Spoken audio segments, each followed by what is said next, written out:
Let me ask you, are you sick of the inane comments on some news websites? So are the editors, specifically at the Chicago Sun-Times. That's why they decided to get rid of commenting until it could, in their words, fix the morass of negativity, racism, and hate speech. Some are seeing this as a bold move. Others are seeing it as something that should have happened a really long time ago, even on a wider scale. What do you guys think?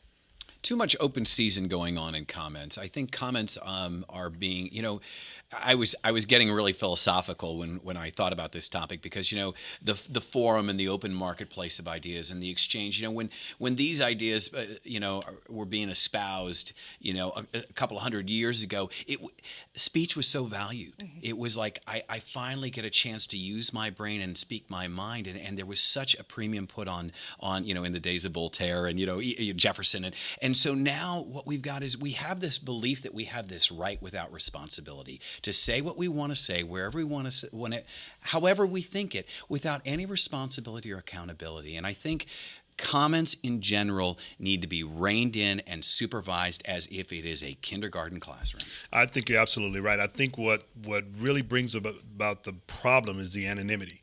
And when people feel like they can say anything they want without any attribution, they don't have to give their names. They can just put a handle up there and then go on about their business. That's where the problem comes. I mean, the trolling, I think, has taken away from the opportunity for people to speak their mind about certain things that are in stories and give their perspective in a clear, concise, and beneficial way, because you've got people that are just trolling and just throwing out hateful speech and racist speech and just... So is there a way to really fix that, though? 5 years ago, we thought Facebook Connect was going to be the one. So if you had to use your real name and your photo showed up there, and there was the chance that all of your Facebook friends would see whatever vitriol you put out there, that it would elevate the conversation a little bit, maybe intimidate people into cleaning up their act. But we haven't seen that work even as well as we would have thought that would.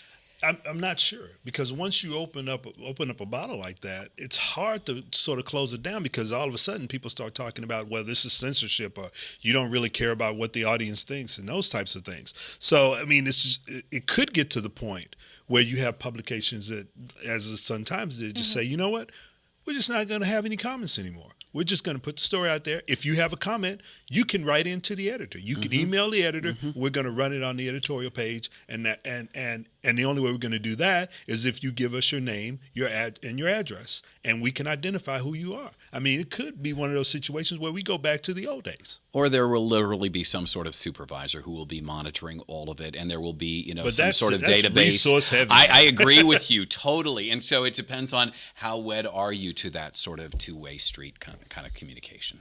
Well, we'll see how long it takes and if the Sun-Times brings comments back and when that happens.